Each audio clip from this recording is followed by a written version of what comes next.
अब मैं जिनको आवाज़ दे रहा हूँ वो एक कवि हैं। तो मैं कवि हूँ तो मेरी कविताओं में मायने होते हैं, मेरी कविताओं में आईने होते हैं। जब जज्बात भर भर कर दिखाने होते हैं तो मेरी कविताओं में मैखाने होते हैं। आप किस विषय पर कविता लिखना चाहेंगे वो उनमें नहीं है जिन पर अगला कवि कविताएं लिखता है। मैं शायर हूँ, थोड़ा बहुत लिख लेता हूँ, मुंह से नहीं अपने कलम से चीख लेता हूँ। उसी चीख की चिंगारी से रूह सेक लेता हूँ, जुबान से अंधा हूँ, दिल की आंखों से देख लेता हूँ। भारत के राजनीतिक विमर्श को अपनी कविताओं का विषय बनाया। क्या मैं मुजरिम कहलाऊंगा और क्या होगा इल्जाम अगर हरे रंग से हिंदू लिख दूं भगवे से इस्लाम। उनकी बहुत मशहूर कविता है राम पर। भगवा तो क्या है क्या ही पता, लहराना सबको होता है, भाई भगवा क्या है वो जाने जो भगवा ओढ़ के सोता है। उसने रामायण महाभारत की कहानियों को अपनी कविताओं का विषय बनाया। हर एक मोड़ पे तुम्हें अर्जुन खड़े मिलेंगे, अब पत में फूलों के अलावा कांटे भी खिलेंगे। अब कई द्रोण मिलके तुम्हें नीचे खींचते रहेंगे बेवजह, कई शोण भी जलेंगे। अब तब आईने में देख कर खुद को तुम निहारना और भीतर तुम्हारे सो रहे उस कर्ण को पुकारना। तेरी योग्यता के खातिर अगर तू खुद प्रत्यंचा खींचेगा तो जाहिर है वर्तमान में हर बार कर्ण जीतेगा।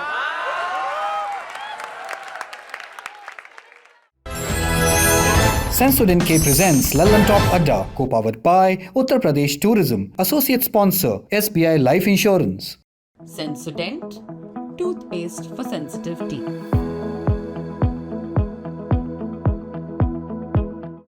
नमस्ते, कैसे हैं आप लोग? ऊर्जा जो है अगले सेशन के लिए थोड़ी ज़्यादा चाहिए होगी, क्योंकि अब मैं जिनको आवाज़ दे रहा हूँ वो एक कवि हैं। और ऐसे समय में जब कविता के विषय बहुत सीमित होकर के रह गए हैं, अब अगर मैं आप में से बहुत सारे ज़्यादातर लोग नौजवान बैठे हैं और कहूँ कि आप किस विषय पर कविता लिखना चाहेंगे, तो आपके जो टॉप 5 विषय होंगे वो उनमें नहीं है जिन पर अगला कवि कविताएं लिखता है। उसने रामायण महाभारत की कहानियों को, भारत के राजनीतिक विमर्श को अपनी कविताओं का विषय बनाया। उनकी बहुत मशहूर कविता है राम पर। राम पर उनकी जो कविता है वो मराठी मूल से हैं, महाराष्ट्र से आते हैं। और राम पर उनकी कविता जब भी मैं सुनता हूँ यूट्यूब पर तो वो मराठी भाषी हैं, मैं अवधी भाषी हूँ, उत्तर प्रदेश के अवध क्षेत्र से आता हूँ। तो मुझे आद्या प्रसाद उन्मत्त नाम के एक अवधी कवि हुए हैं, उनकी 4 लाइनें याद आती हैं।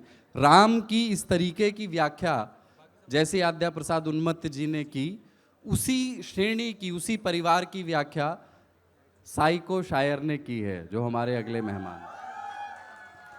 और वो इस तरह से है अवधि में, इसको 4 लाइनें सुन लीजिए, फिर उसके बाद आप मन लगा करके उनको सुनिएगा।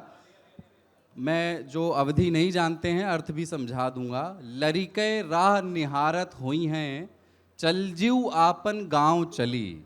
लड़के राह देख रहे होंगे, चलो ए मन अपने गांव चलते हैं। लरिके राह निहारत हुई हैं, चल जीव आपन गांव चली। ऊ आपन श्रद्धा के मंदिर, चल धुरियाए पाँव चली। यानी वो हमारी श्रद्धा का मंदिर है, पाँवों से धूल उड़ाते हुए चलते हैं। और मजहब की छाती पर बैठा, भल भय कोदों दरे रहें। आपने छाती पर मूंग दलने का मुहावरा सुना होगा। कोदों एक किस्म का मोटा अनाज होता है। मजहब की छाती पर बैठा, भल भय कोदों दरे रहें। हमरे राम के धर्म न पूछें, इतनी कृपा करे रहें। हमरे राम के धर्म न पूछें। एक बार जोरदार तालियों से स्वागत कीजिए साइको शायर का। ऐसे बजाओ कि हमने कुछ बहुत बढ़िया पढ़ दिया है, ठीक है। क्योंकि कविताओं का एक नियम होता है, यदि आपको कुछ समझ में आ जाए तो जोर से ताली बजानी पड़ती है, यदि कुछ समझ में ना आए तो और जोर से ताली बजानी पड़ती है, ठीक है, ताकि बाजू वाले को लगे को प्रखंड मूर्ख है और तुम ब्रह्मांड स्वामी हो। समझ गए? ठीक है, फिर से बजा के दिखाओ एक बार। अजय बात। तो पहले तो ये बताओ यहाँ पे कौन है जो मुझे नहीं जानता है? घर वाले खींच के लेके आए, दोस्त खींच के लेके आए, चल तुझे जादू दिखाता हूँ, ऐसा कुछ नहीं है ना। कितने लोग हैं जो मुझे नहीं जानते हैं? शक्लें दिखाओ और हाथ ऊपर करो। क्या बात है, मुझे अरे बहुत है और हाथ। सब मुझे अगर जानते होते भारत कब का विकसित हो जाता, पता है आपको? फिर से बताओ। नहीं जानते, पहली सफ में बैठे हो, क्या बात। ये इसलिए हमने पूछा क्योंकि अनजानों से मिलने से पहले खुद के बारे में बताया जाता है। तो देखो अनजानो, मेरा नाम, छोड़िए मैं शायर हूँ, मैं शायर हूँ, थोड़ा बहुत लिख लेता हूँ, मुंह से नहीं अपने कलम से चीख लेता हूँ, उसी चीख की चिंगारी से रूह सेक लेता हूँ, जुबान से अंधा हूँ, दिल की आंखों से देख लेता हूँ। या फिर यूँ कहो कि मैं कवि हूँ। कवि समझते हो? कवि समझते हो? हाँ या ना? तो मैं कवि हूँ तो मेरी कविताओं में मायने होते हैं, मेरी कविताओं में आईने होते हैं। जब जज्बात भर भर कर दिखाने होते हैं तो मेरी कविताओं में मैखाने होते हैं। मैं जो देखता हूँ वो मैं लिखता हूँ, जो मैं लिखता हूँ वो मैं देखता हूँ। ये चांद होता है कविताओं में मेरे, मेरे कविताओं में दाग भी होते हैं। ठंडा करते हैं कलेजा कभी तो मेरे लफ्ज़ कभी आग भी बोते हैं। और भोगता रहता है रात दिन, मैं शहर पे ध्यान देता नहीं। कभी अक्सर कहते हैं कि मैं बहर पे ध्यान देता नहीं, पर देखिए मैं शाम में शाम देखता हूँ, शहर में राम देखता हूँ, देखता हूँ माँ बाप और चरणों में धाम देखता हूँ। ठीक है। Enlighten your mind in the world's oldest city, Varanasi. अब क्या है ना कि लोग जब इकट्ठा होते हैं ना, उसके महज दो रीज़न होते हैं, हर बार बताता हूँ मैं। एक जिसमें तालियां बजती है उसे कार्यक्रम कहते हैं, और एक जिसमें तालियां नहीं बजती है उसे क्रियाक्रम कहते हैं। तो ये क्या है, कैसे है? मुझे मुर्दे नहीं चाहिए मेरे सामने, ठीक है? और कोई ऐसे हाथ बांध के नहीं बैठेगा। हाथ खोलो। एक तो जितना जेब में पैसा नहीं है आदमी घमंड लेके घूमता है, वो उतना सर पे छाती पे, वो पहले घमंड उतारते हैं। ठीक है। आइंदा से अगर आपको लगे कि बहुत ही घमंड छाती पे चढ़ गया है और उतर नहीं रहा है तो शीशे में देखना है कल सुबह उठ के और कहना है कि उड़ाना कर चार चवन्नियों के जोर पर, तेरे जेब में सिक्के हैं तभी तो ज़्यादा बचते हैं।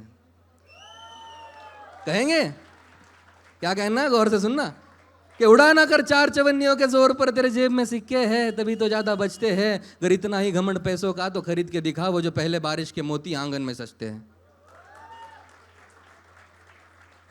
खुद को तबाहकर मिट्टी को महकाए, चल उन बूंदों से कुछ सीखते हैं। नोटों की नाव बना छोड़ दे पानी में और बैठ आज बरसात पे कुछ लिखते हैं। देख उस कीचड़ को ऐसे जैसे माशुका की सावली पीठ हो प्यारे। अब रिलेट नहीं हो रहा है, अगली लाइन हो सकती है। देख उस कीचड़ को ऐसे जैसे माशुका की सावली पीठ हो प्यारे, सूंघ उस मिट्टी को ऐसे जैसे ग्लास में विस्की नीट हो प्यारे। देख उस कीचड़ को ऐसे जैसे माशुका की सावली पीठ हो प्यारे, सूंघ उस मिट्टी को ऐसे जैसे ग्लास में विस्की नीट हो प्यारे। सुन वो बरसात की टप टप जैसे रंभा के पैरों ने ताल पकड़ा हो। सुन वो बरसात की टप टप जैसे रंभा के पैरों ने ताल पकड़ा हो। फिर ठंड से रोंगटे खड़े होंगे जैसे माशुका ने दांतों में गाल पकड़ा हो। अब मजा आ रहा है लोगों को।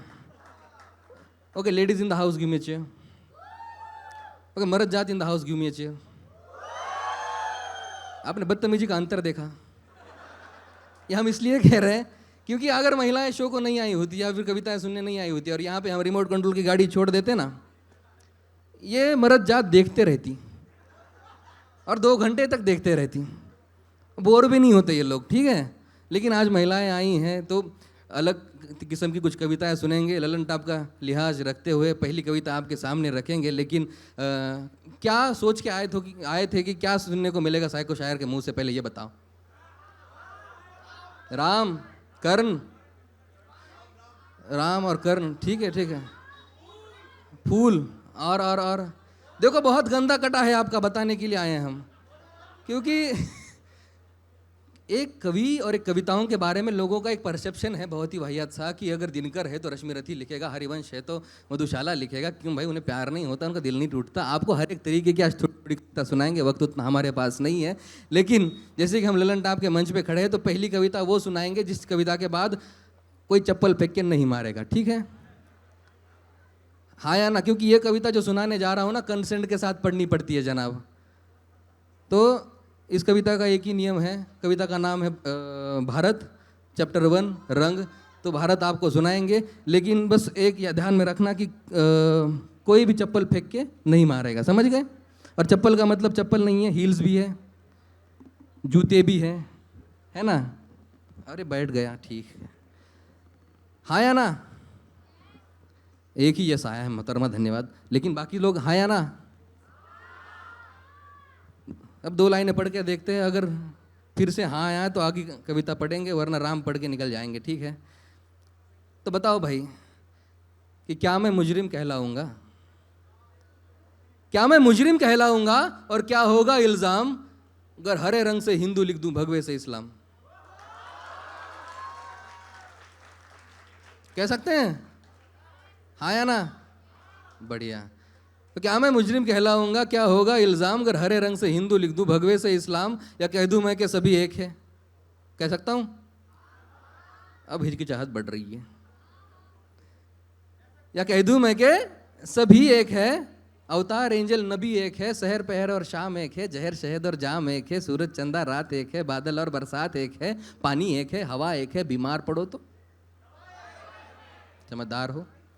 पर खून सभी का अलग है शायद, है ना? हाँ या ना?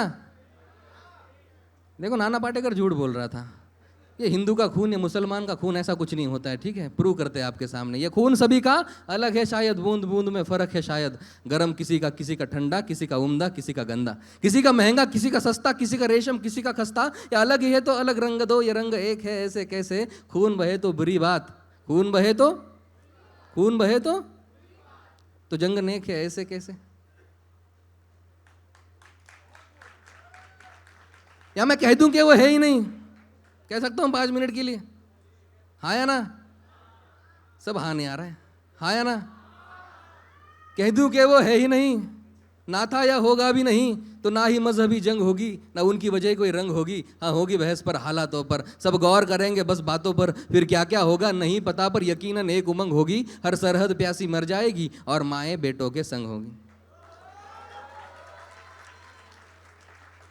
या होगी बर्बाद नस्ल, ये भी हो सकता है, या होगी बर्बाद नस्ल, सब चोर खूनी लुटेरे होंगे, डर ही खत्म हो जाएगा तो सभी एक से चेहरे होंगे। तो मैं कह दूं कि वह है वहां पर, ठीक वही होता है जहां पर देख रहा है हमें वहां से, जो दिखता नहीं हमें यहां से। बनाया जिसने ब्रह्मांड सारा, सांसों को हमारी दिया सहारा, सवारा हमको बड़े प्यार से, बड़ी उम्मीद और एतबार से, भेजा फिर धरती पर हमको, भेजा फिर धरती पर हमको, कहा कि सूरज बनकर चमको, कहा कि मेरा अंश है तुम में, कहा कि मेरा वंश भी तुम हो, मेरे कार्य की भुजाएं हो तुम और मेरा सारांश भी तुम हो। मैं शायद खुद को भाप रहा हूं, जो ये जीवन तुमको सौंप रहा हूं, दिखा रहा हूं भरोसा तुम पर, बस बनाए रखना खुद के दम पर। लौटोगे जब तब स्वागत होगा बड़े प्यार से पास बिठाकर, पर अब से दुनिया तुम्हारी है, तुम ही संभालो रखो टिकाकर। और ये मैं नहीं कह रहा, आपका धर्म ग्रंथ कह रहा है, पढ़ा है कभी? और देखता होगा नीचे अब तो, और देखता होगा नीचे अब तो, आंखों में आग भर देखता होगा, नेत्र पीड़ा से फटते होंगे जब भी झांक कर देखता होगा। भरोसा ही यूं तोड़ा है उसका कि वो शायद ही अब सोता होगा, हम यहां से उसको रुलाते रह गए, वो वहां बैठ कर रोता होगा। कभी तो मन करता है उसी को नीचे बुला ले और कह दे कि आ नीचे, अरे आ नीचे, अब आजा भाई रे, आ दुनिया को हाथ लगा, यहां सड़ रही है जिंदा लाशें, तो आ और इनको आग लगा। आ नीचे, अब आजा भाई रे, आ दुनिया को हाथ लगा, यहां सड़ रही है जिंदा लाशें, तू आ और इनको आग लगा। पर क्या तू सच में है वहां पर, और है तो तेरा धर्म बता? पर क्या तू सच में है वहां पर, और है तो तेरा धर्म बता? बहस छिड़ी है नीचे आजा और बता कौन सा धर्म बड़ा। शुक्रिया।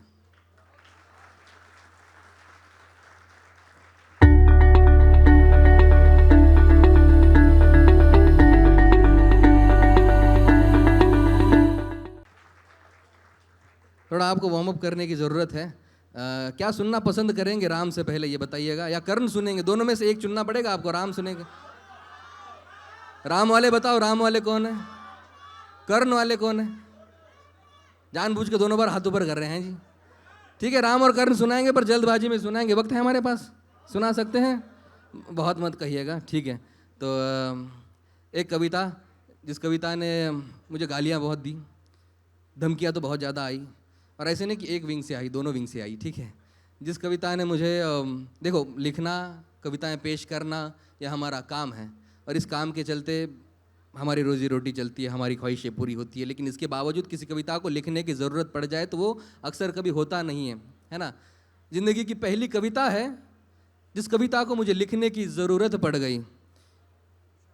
उसका रीज़न ये है कि जो राम जी हमें भगवान, मतलब दादाजी ने हमें सिखाए थे, और जो राम जी आजकल हम देख रहे थे, उसमें थोड़ा सा अंतर हमें दिख रहा था, जो कि हमने गुरुवर्यों को बता भी दिया था, सौरभ जी को बता भी दिया था कि ये अंतर है राम जी और ये राम जी में। तो दादाजी को पूछा, ये आप में आपने जो हमें दिखाए थे और जो आज हम हाथ में लेके बैठे हैं, दोनों में अंतर क्यों दिख रहा है? ये सरल है, शीतल है, सज्जन है, और मर्यादा में जो राम है, इनकी चेहरे पे मुद्रा ऐसी है कि मानो फूल खिल रहा हो, ये राम है। और ये कटुवादी राम कौन है? ये जो अलग सा एक एक्सप्रेशन चेहरे पे लेके बैठे, ये आज के राम कौन है? दादाजी ने कहा कि देखो, दोनों राम जी अपनी अपनी जगह पे सही है, लेकिन दूसरे में थोड़ा सा मैशअप हो चुका है। कृष्ण और राम को एक करने की किसी ने साजिश करी है।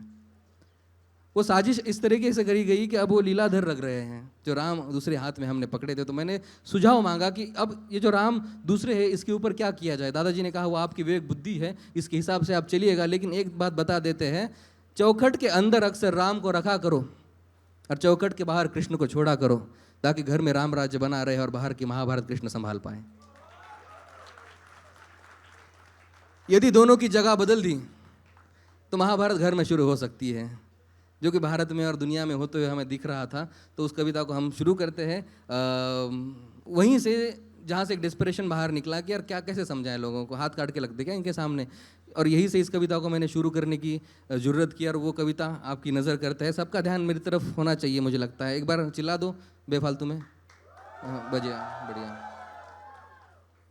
कि हाथ काट कर रख दूंगा, हाथ काट कर रख दूंगा, ये नाम समझ आ जाए तो, और कितनी दिक्कत होगी पता है राम समझ आ जाए तो।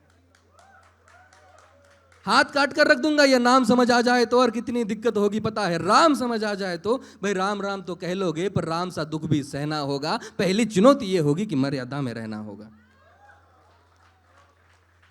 और मर्यादा में रहना मतलब कुछ खास नहीं कर जाना है, बस त्याग को गले लगाना है और अहंकार जलाना है। अब अपने राम लल्ला के खातिर इतना ना कर पाओगे, अरे शबरी का जूठा खाओगे तो पुरुषोत्तम कहलाओगे। ये काम क्रोध के भीतर रहकर तुमको शीतल बनना होगा। बुद्ध भी जिसकी छाव में बैठे वैसा पीपल बनना होगा। बनना होगा ये सब कुछ, और वो भी शून्य में रहकर प्यारे। तब ही तुमको पता चलेगा कि कितने अद्भुत राम हमारे। राजनीति का दायां बायां जितना मर्जी खेलो तुम, आप लेफ्ट हो राइट हो मुझे नहीं फर्क पड़ता, मेरे राम जी मेरे पास लौटा दो बस, ठीक। राजनीति का दायां बायां जितना मर्जी खेलो तुम चेतावनी को, लेकिन मेरी अपने जहन में डालो तुम। निजी स्वार्थ के खातिर अगर कोई राम नाम को गाता हो तो खबरदार अगर जरूरत किया और मेरे राम को बांटा तो। भारत भू का कवि हूं, भारत भू का कवि हूं मैं, तभी निडर हो कहता हूं राम है मेरी हर रचना में, मैं बजरंग में रहता हूं। भारत की नींव है कविताएं और सत्य हमारी बातों में, तभी कलम हमारी तीखी है और साहित्य हमारे हाथों में। तो सोच समझ कर राम कहो तुम, ये बस आतिश का नारा नहीं, जब तक राम हृदय में नहीं तुमने राम पुकारा नहीं। राम कृष्ण की प्रतिभा पर, राम कृष्ण की ऐसे नहीं कि आज ही हो रहा है कि उनकी प्रतिभा पर प्रश्न चिन्ह खड़े हो रहे, बिल्कुल नहीं। रामकृष्ण की प्रतिभा पर पहले भी खड़े सवाल हुए, पर लंका और एक कुरुक्षेत्र यूं ही नहीं थे लाल हुए। राम जी क्या है, मेरा एक असफल प्रयास आपके सामने रखता हूं कि प्रसन्न हंसना भी है और पल पल रोना भी है राम, सब कुछ पाना भी है और सब पाकर खोना भी है राम। ब्रह्मा जी के कुल से होकर, ब्रह्मा जी के कुल से होकर जो जंगल में सोए हो, जो अपनी जीतक हर्ष छोड़ रावण की मौत पे रोए हो, शिवजी जिनकी सेवा खातिर मारुत रूप में आ जाए, शेष नाग खुद लक्ष्मण बनकर जिनके रक्षक हो जाए, और तुम लोभ क्रोध अहंकार छल कपट सीने से लगाकर सो जाओगे, तो कैसे भक्त बनोगे उनके, कैसे राम समझ पाओगे। अघोर क्या है पता नहीं, बस शिव जी का वरदान चाहिए। सोमवार आते ही शिव जी का स्टेटस लगा दिए, शनिवार को करते हैं ना, पहले नरक तुम जाओगे। अघोर क्या है पता नहीं, पर शिव जी का वरदान चाहिए। ब्रह्मचर्य का इल्म नहीं, बस भक्त स्वरूप हनुमान चाहिए। भगवा तो क्या है क्या ही पता, लहराना सबको होता है, भाई भगवा क्या है वो जाने जो भगवा ओढ़ के सोता है। राम से मिलना, राम से मिलना, भाई राम से मिलना है ना तुमको, तो निश्चित अवध ही जाना होगा, पर उससे पहले भीतर जा संग अपने राम को लाना होगा। दक्षिणे लक्ष्मणो यस्य वामे तु जनकात्मजा पूरतो मारुतिर्यस्य तं वंदे रघुरंदनम लोकाभिरामम रणरंग धीरम राजीव नेत्रम रघुवंशनाथम कारुण्य रूपम करुणाकरं तुम श्री राम चरणम शरणम प्रपद्ये। अब बोलो जय सिया राम। बढ़िया, अच्छे से सुन रहे हैं। देखो हमारे पास दूसरा कुछ है नहीं कि आपको सुना पाए। एक कलम है, एक कापी है, एक कवि का झोला है, एक कहानी, एक किरदार और कुछ लोगों का मेला है। तो आपको आएंगे, सुनाएंगे, निकल जाएंगे। आखिरी कविता आपके सामने पेश करते हैं। ठीक है, टाइम सब। कर्ण सुना नहीं है कि नहीं? राम पूरी हो गई। कर्ण सुननी है कि नहीं? देखो उनकी सुन लो यार। ठीक है, आखिरी कविता, जिस कविता ने मुझे अभिजीत मुंडे से अभिमुंडे बनाया, अभिमुंडे से साइको शायर बनाया, जिसने मुझे गाड़ी खरीद के दी, घर खरीद के दिया, बड़ी बड़ी फिल्मों में काम करवाया। कहने का मतलब ये है कि कर्ण मर गए पर दान देना नहीं भूले। ठीक है, तो उन्हीं कर्ण के समक्ष उनको साक्षी मानकर ये कविता आपके सामने रखते हैं और आपसे विदा लेंगे। बस 5 मिनट लेट चल रहा है अपना काम, लेकिन ये कविता सुनने के लिए आपको हमारे साथ थोड़ा सा द्वापर में चलना पड़ेगा। यहाँ बैठ के नहीं सुन सकते हो, क्योंकि अगर ऋषि दुर्वास का वरदान है और माँ कुंती की कोख है और उसमें अगर सूरज का अंश पैदा हो रहा है तो जाहिर सी बात है वो बच्चा कोई रुद्र के अवतार से कम नहीं होगा। तो उस कर्ण को अगर आपको सुनना है तो आपको मेरे साथ महाभारत चलना द्वापर चलना पड़ेगा और महाभारत फिर से जीनी पड़ेगी। तैयार है सब? आवाज नहीं आ रही। तैयार है सब?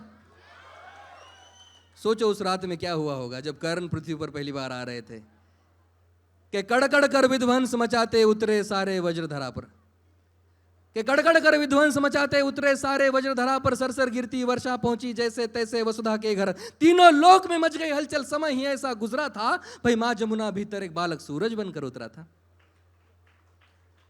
इतिहास का जो काला पन्ना सबने मिलकर फाड़ दिया, धर्म के नीचे योद्धा को एक अधर्मी कहकर गाड़ दिया। गाथा ये उस वीर की जिसके रोम रोम में दिनकर हो, जिसे दाह मिला जीवन भर जैसे बेलपत्र बिन शंकर हो। अब शेष बची कहानी उनकी हम तो सुना ना पाएंगे, कहानी को विस्तार स्वरूप अब कर्ण सुनाने आएंगे कि ये अभी की है नहीं द्वापर की बीती बात है। ये अभी की है नहीं द्वापर की बीती बात है, जहाँ कौन किसका है सगा और कौन किसके साथ है, जहाँ कौन है माता पिता और कौन भाई बंद है, जहाँ बिछ रही लाशों पर बैठे स्वयं परमानंद है, जहाँ वंश के आधार मुझको व्यर्थ बतलाया गया और हक किसी का छीनने में अर्थ बतलाया गया, जहाँ दुर्योधन ही है सभी बस पक्ष उनके है अलग, जहाँ बस कपट की बात है बस कक्ष उनके है अलग, कृष्ण ही बस धर्म की यहाँ डोर लेकर चल रहे, गोविंद ही बस है यहाँ जो दुख में हंसकर जल रहे, उनके अलावा कौन है आगे जो मेरे टिक सके, अरे वो स्वयं ही है परम ले अवतार ही जो दिख सके। और रण में जो कुछ भी हुआ मैं उसको ना दोहराऊंगा, रण में जो कुछ भी हुआ मैं उसको ना दोहराऊंगा, मैं सत्य कहने आ गया हूँ सत्य कह के जाऊंगा, मैं चुनूंगा दुर्योधन, बोले दुर्योधन तुम ना चुनो पर मुझ अधर्मी से प्रथम तुम धर्म क्या है वो सुनो, कि धर्म और अधर्म की बुनियाद ही अगर कर्म है और कर्म से निर्मल है जो अगर उसके संग में धर्म है, तो कह दो काना इस जहां में दान करना पाप है और इस जहां में सूत के घर जन्म लेना श्राप है। कह दो क्षत्रियों को जाके बाण को तुम फेंक दो और रण में खींची प्रत्यंचा पर जात रख कर देख लो, अरे युद्ध रण पे था ही नहीं वो रण ही अंतर मन में था और योग्यता की लाश बन में गिर गया उसी रण पे था। श्रापों और वचनों के जब मैं मर रहा था ढेर पर, तब कर्ण को इस मार डाला भगवानों ने घेर कर। पर एक मित्र था जो मित्रता की था कदर करता मेरे, एक वो दुर्योधन ही था जो संग सफर करता मेरे, फिर वो चुनेगा लक्ष्य को और मैं प्रत्यंचा तान दूं, अरे उसके खातिर ना तो फिर मैं किसके खातिर जान दूं। 100 भी अर्जुन आ गए, 100 भी अर्जुन आ गए तो 100 से भिड़ में जाऊंगा और जो कहा था पहले भी मैं फिर उसे दोहराऊंगा कि पांडवों को तुम रखो, कि पांडवों को तुम रखो मैं कौरवों की भीड़ से, तिलक शिकस्त के बीच में जो टूटे ना वो रीढ़ में, सूरज का अंश हो के फिर भी हूं अछूत मैं, आर्यवर्त को जीत लो ऐसा हूं सुत पूत मैं, कुंती पुत्र हूं मगर ना हूं उसी को प्रिय मैं, इंद्र मांगे भीख जिससे ऐसा हूं क्षत्रिय मैं।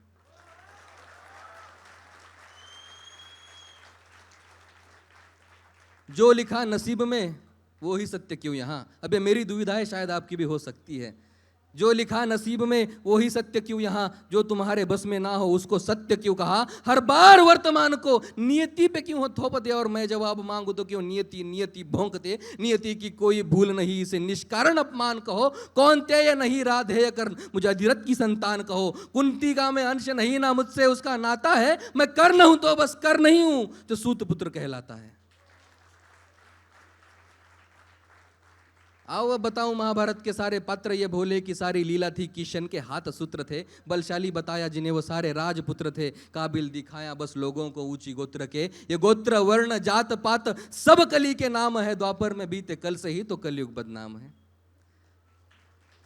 तभी सोने को पिघला के डाला शोण तेरे कंठ में, तभी सोने को पिघला के डाला शोण तेरे कंठ में, नीची जाति होके किया वेदों का पठन तूने, गुनाह था तेरा यही तू सारथी का अंश था, तो क्यों छिपे मेरे पीछे मैं तो उन्हीं का वंश था। ये ऊंचे नीचे की हिजड़ वो अहंकारी द्रोण था, वीरों की उसकी सूची में अर्जुन के सिवा कौन था। अगर धनंजय ही श्रेष्ठ था तो क्यों डरे एकलव्य से, मांगा क्यों अंगूठा क्यों जताया पार्थ भव्य।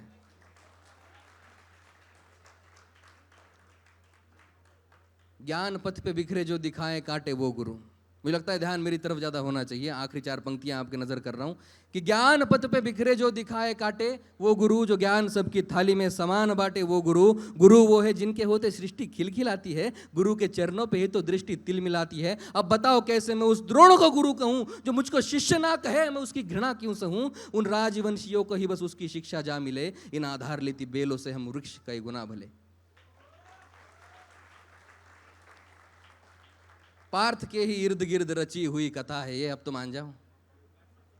पार्थ के ही इर्द गिर्द रची हुई कथा है ये, और पार्थ से जो श्रेष्ठ था उस कर्ण की व्यथा है ये। रथ पे सजाया उसने, रथ पे सजाया उसने कृष्ण हनुमान को, योद्धाओं के युद्ध में लड़ाया भगवान को। नंदलाल तेरी ढाल पीछे अंजनेय थे, नियति कठोर थी जो दोनों वंदनीय थे। इन ऊंचे ऊंचे लोगों में मैं ठहरा छोटी जात का, इन ऊंचे ऊंचे लोगों में मैं ठहरा छोटी जात का। खुद से ही अनजान मैं ना घर का ना घाट का, सोने सा था तन मेरा अभेद मेरा अंग था। कर्ण का कुंडल चमका लाल नीले रंग का, इतिहास साक्ष्य है योद्धा में निपुण था। बस एक मजबूरी थी मैं वचनों का शौकीन था, अगर ना दिया होता वचन वो मैंने कुंती माता को, तब पांडवों के खून से मैं धोता अपने हाथों को।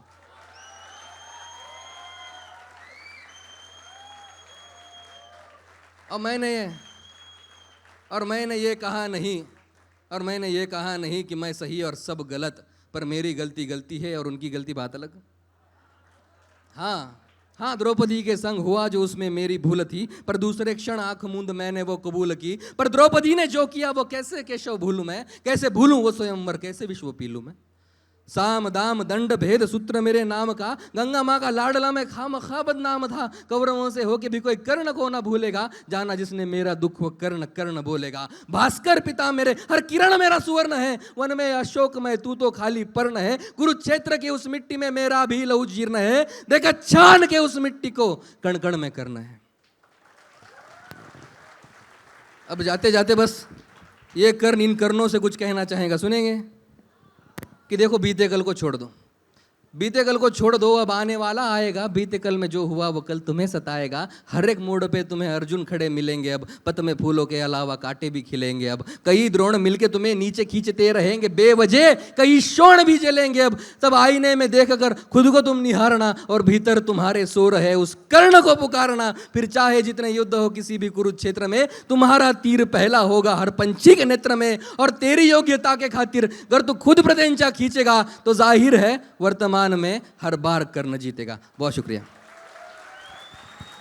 बहुत बहुत शुक्रिया आपका साइको शायर, आपने हमारी ऑडियंस को खूब एंटरटेन किया। उम्मीद है आप लोगों को भी ये सेशन पसंद आया होगा। जोरदार तालियां एक बार बजा दीजिए साइको शायर के लिए।